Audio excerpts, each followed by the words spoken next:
Hi, everybody. Thank you for joining. I hope I don't disappoint with any lack of energy. This is certainly a discussion that we have been having an awful lot about really how do we future-proof our organization for the Great Resignation? How do we handle this?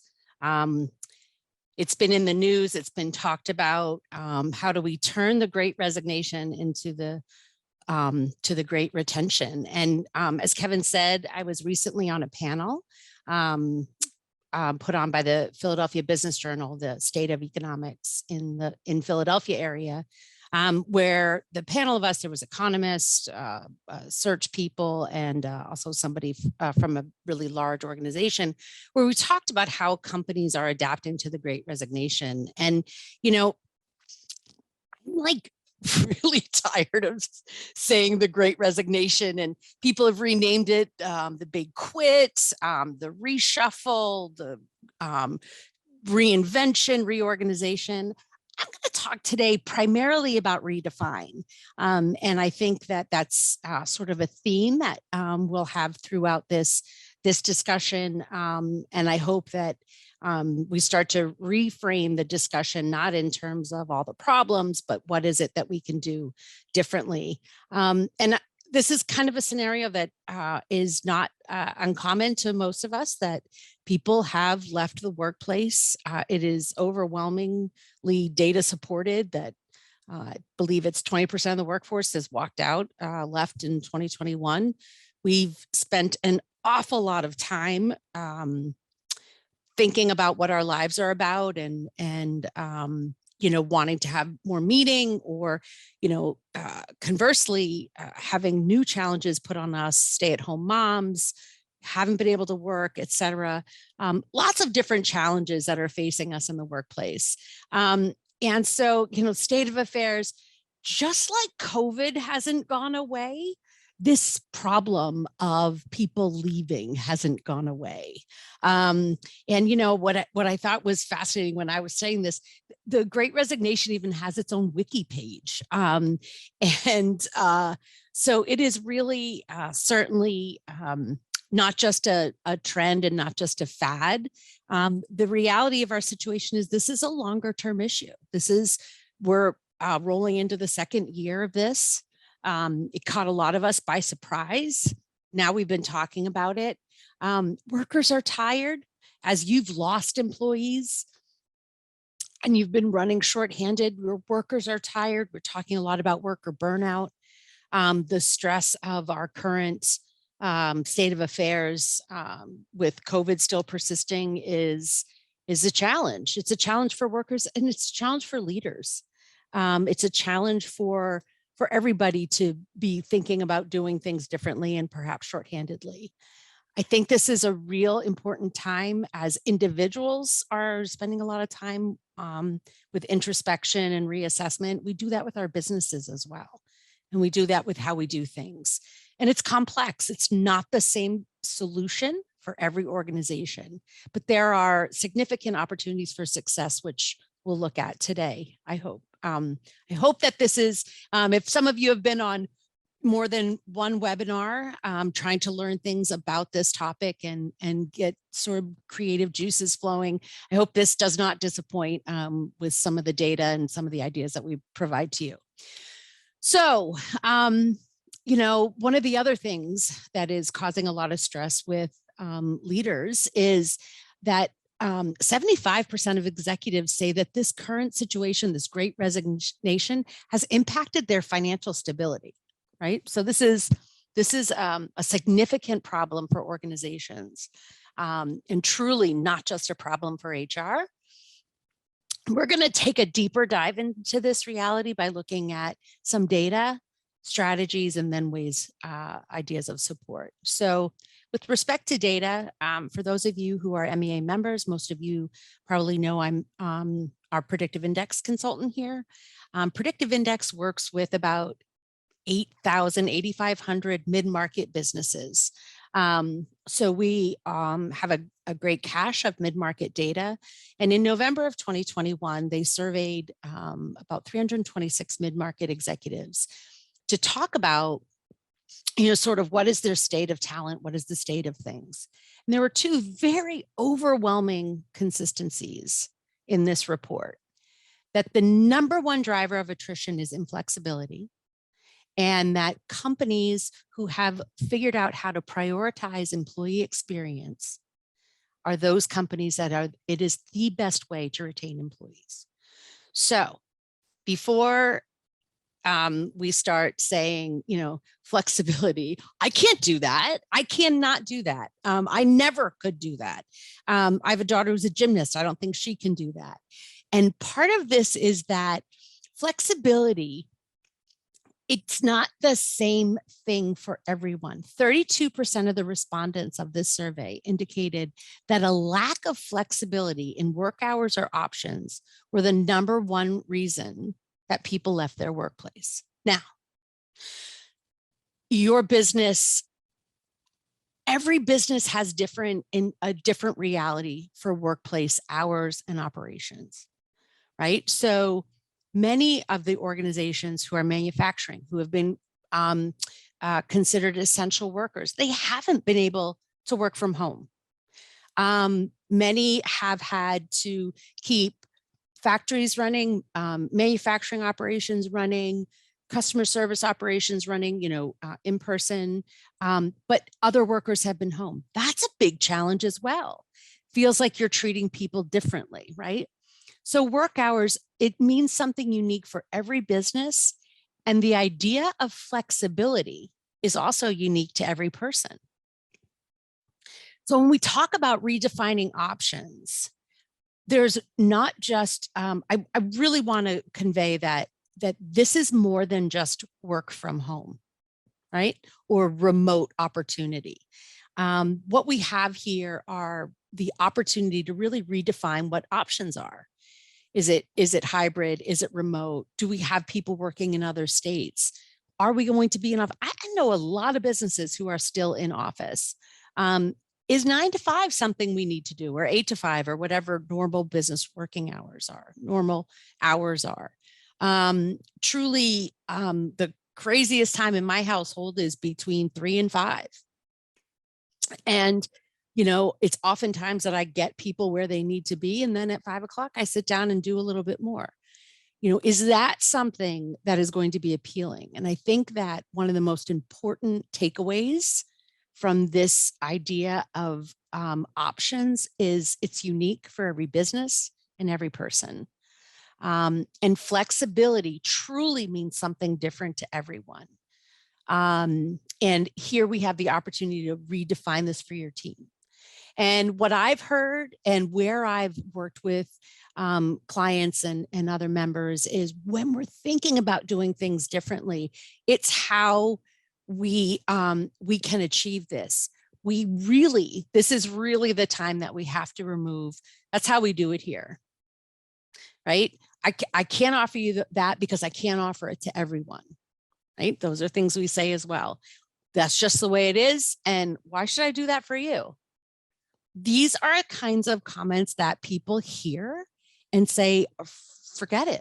I'm going to go find somebody who will offer this to me.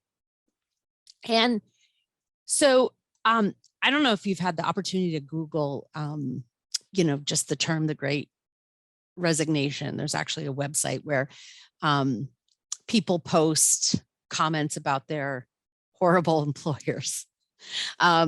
So I was just looking through it and reading and getting some stories and hearing the theme was, when there wasn't anybody interested in having a conversation with me, was when I was frustrated.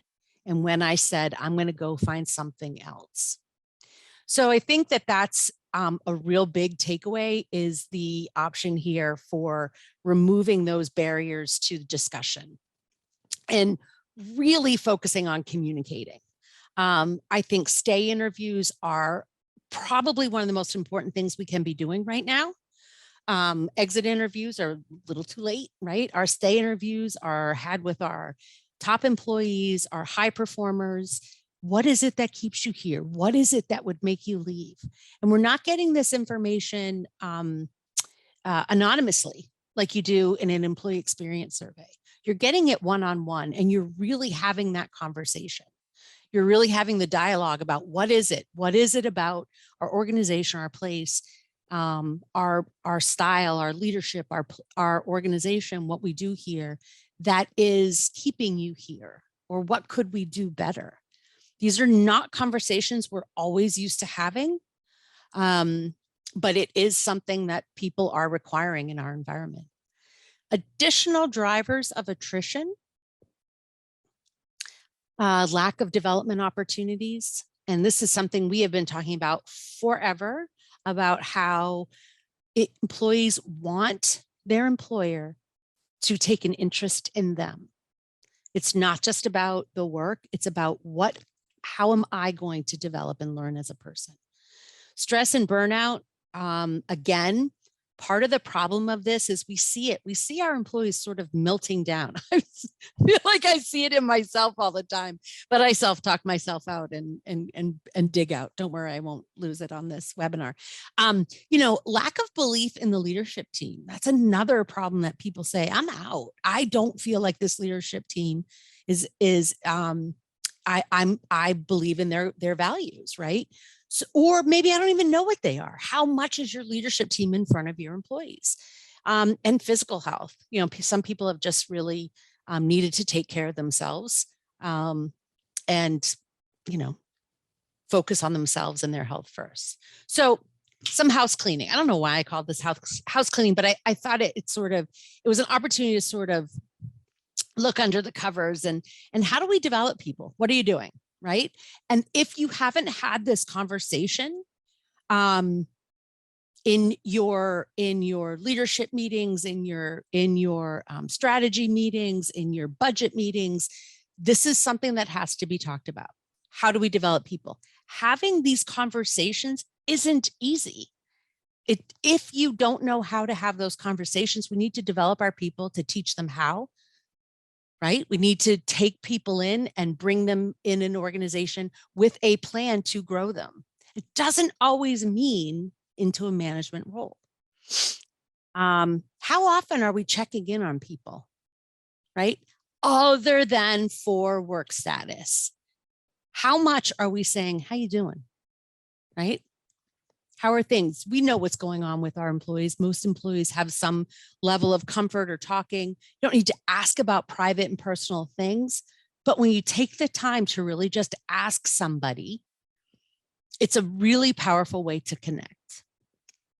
I actually was on a call recently with a client, and I've been working with them for about 4 years. I've been in person with them. I've actually met with their board. They're a significant nonprofit in New York. I met with their board the weekend before shutdown, or the week right before shutdown. So these folks know me pretty well, and we got on a call, and the CEO started the conversation, and she said, "Oh, are we sick of these Zoom calls yet?" And I just kind of smiled, and it was the end of the day for me, and so I was a little weary. And she said, "Oh, Holly, how are you doing?" I felt so seen and heard by a client who said, I know you get your energy from people. What's these past 2 years been like for you? And I was like, call my boss. He'll tell you how crazy I've been. But anyway, it's asking people how are you doing? With respect to belief in leadership, how visible is your leadership team? How much do they share the strategy, the vision, their compassion, their thought for you? How much are we making sure that story is told? It's an important piece that people want from your leadership teams. And again, are my managers prepared to have these conversations? And there's no better way than to ask. So your employee experience, that was the second piece. The first piece was the flexibility, and then companies who focus on employee experience. And if your employee experience used to look like this, or if it looks like this, right? There's a real good chance that it's changed, right? That we're not gathering around a lunchroom anymore. We're not having experiences that were sort of organic that happened in our workplaces before COVID. So by employee experience, let's call it employee experience 2.0, right? What are we doing? And around the retention, the opportunity for retention, benefits, 34% of the respondents said that their benefits were a big part of driving retention, right? So it's a reason people are staying. Strong sense of culture, psychological safety, and inclusion. So benefits, how many people are like, oh, phew, I know that, I can take a look at that, right? Strong sense of culture, psychological safety, and inclusion. These are a little more difficult to sort of dig into. So we're going to dig into these a little bit more. And let's talk about benefits, right? We've had a pretty significant shift in demographics. A lot of our boomers have retired. Our generation gap is shifted to a younger workforce. What's important from a benefits perspective is very different to people of different generations. Have your benefits mirrored this shift? Have you taken a look at what is important to your workforce? And again, what's important to one person might not be important to somebody else. So here again, if we can sort of insert the word flexibility or options into this, the ability that you have, the more you have the ability to offer options, student loan reimbursement, maybe somebody who doesn't have a student loan, but they have a young child and there may be a 529 plan contribution opportunity, right? Or you know what? I don't have any kids and I didn't go to college or I paid off my bills already. Maybe there's something else that is going to be a benefit for me that makes me feel like my company is really responding to me. My company knows what I need. I've seen the Calm app that has been marketing really hard to businesses to offer a meditation device for our employees. All those kinds of things. Again, I think what is really, really important is that you ask. The worst thing we can do in anything that we're looking to provide something, a benefit for our employees, is for it to be something people don't want. So let's make sure that that we're looking at this. I know benefit costs are high. We estimate that the average cost of a non-executive employee is $7,000 a person. So when you think about cost savings, sometimes you have to spend a little money to save money. That's what I tell my husband all the time. So onboarding, let's talk about onboarding. Something I read a statistic yesterday that was 85%. The better your onboarding is, 85% better retention you have. So how are we onboarding in this environment? Have we done things differently? Have we been intentional about it? Because we do need to onboard people into our new culture. And we talked about how a connection to the culture was another main reason that people stayed. It was part of that employee experience. How are we communicating what our culture is? One of the things I read on the Great Resignation is somebody tried to live a cultural value and got shut down by their boss in a webinar. And he was like, is it just a writing on the wall, or is it really a value that we have in our organization? So how are we really translating what is on the wall, what's on the paper, what we value to our actual work environment? Are we doing mentoring? I believe yesterday was the Great Mentoring Day or something like that. And are we creating a connection for our employee to learn what it's like to work here, right? Not just working from home, but working with other people and how we do collaborate in our environment.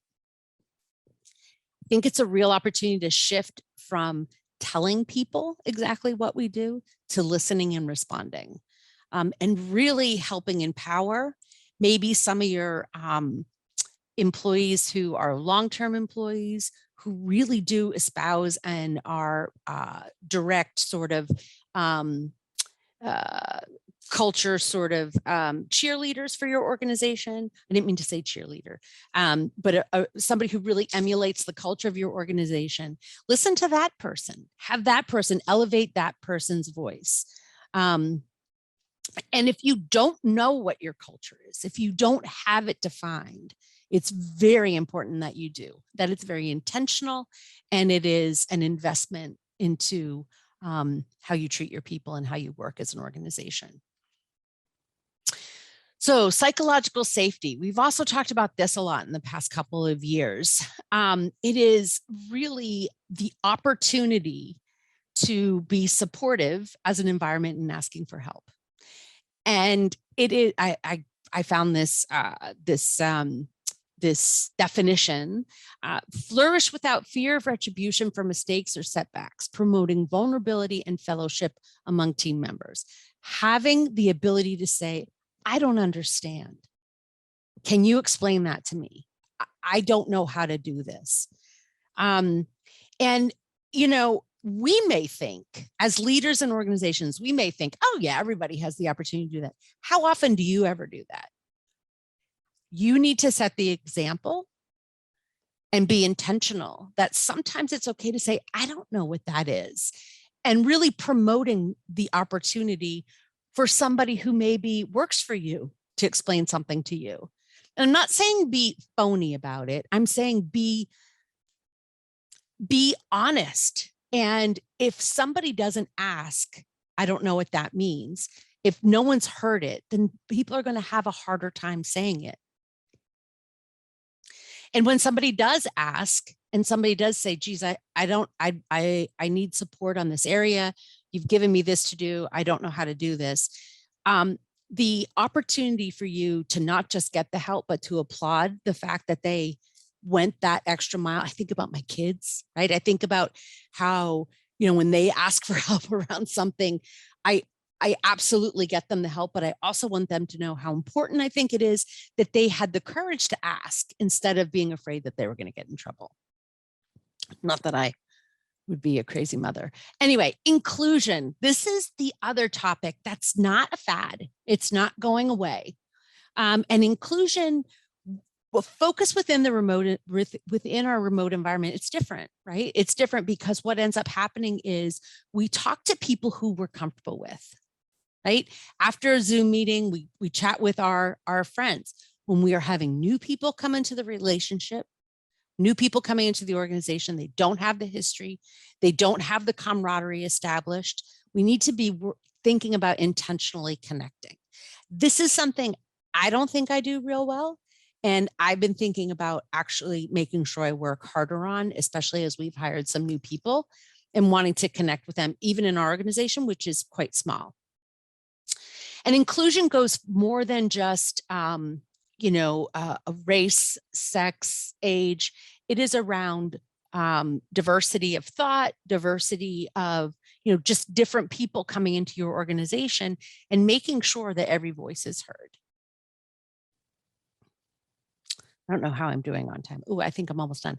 Oh, yes. So this is really not a trend, folks. I truly believe this is here to stay. We have to adapt. And we were talking before this started about what's this going to look like in 5 years and what's going to remain. I think we could never have imagined this would happen. And when we were in 2009, I guess at the height of pretty significant unemployment, did we think we'd be here with not being able to find employees? So it is really an opportunity for us to reinvent, redefine, and the new reality really is we don't have an end in sight. All the economic research and all the data is that population's younger, people are having less kids, immigration is not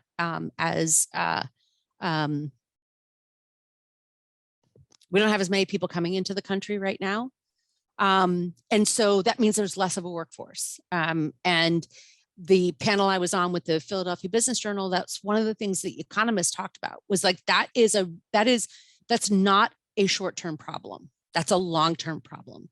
So we do have a need to adjust, and our need to adjust around people and around our expectations and how we do things, and our opportunity to really take a look in-house at our organization and be creative and think about what we might be able to do to find a solution.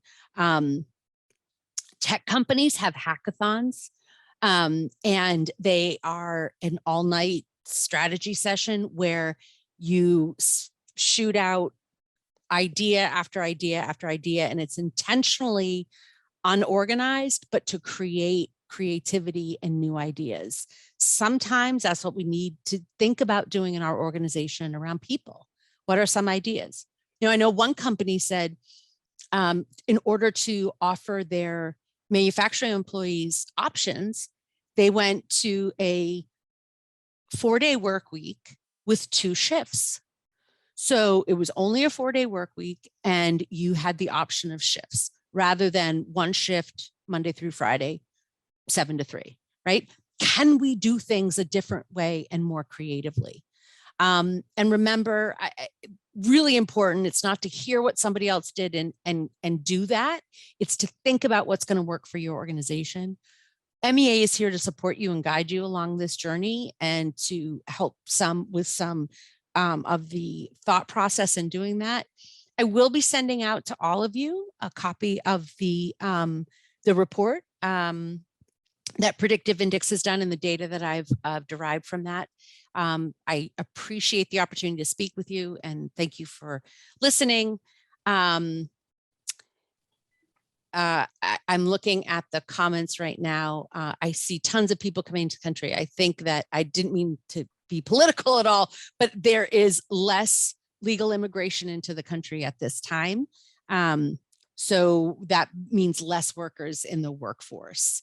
Well, and to your point, Holly, I also think the rapid decline of people in the work, the demographic change within our country can't be made up by that alone. And so there's absolutely not. So we did an event. For those of you, we did an event called the Great Sandsdemic in November, which outlined how dramatic that population change is going to be. There's a lot of comments here. We just have a couple minutes. I guess I would summarize some of these, Holly. People are saying, when I talk to my employees, or I give them $1 raise, or if I say we're additional benefits, they're still not happy and they're leaving. And I would just make one comment. I think we traditionally have looked at how much we pay and adding to it, and especially on the production level side, or the hourly side. You've just had a couple market disruptors, the Amazons of the world, Chick-fil-A paying $15, where it may not be enough to just say, I'm adding to what I pay. You may have to just look and say, this is where the market's gone. It's moved kind of quick. And when I do a lot of engagement surveys, and I kind of always say compensation is oftentimes not a motivator, a demotivator. And you have to kind of make sure you're in the game for compensation, and then the other things will be important. But it's a tough comp market right now because things are dramatically changing.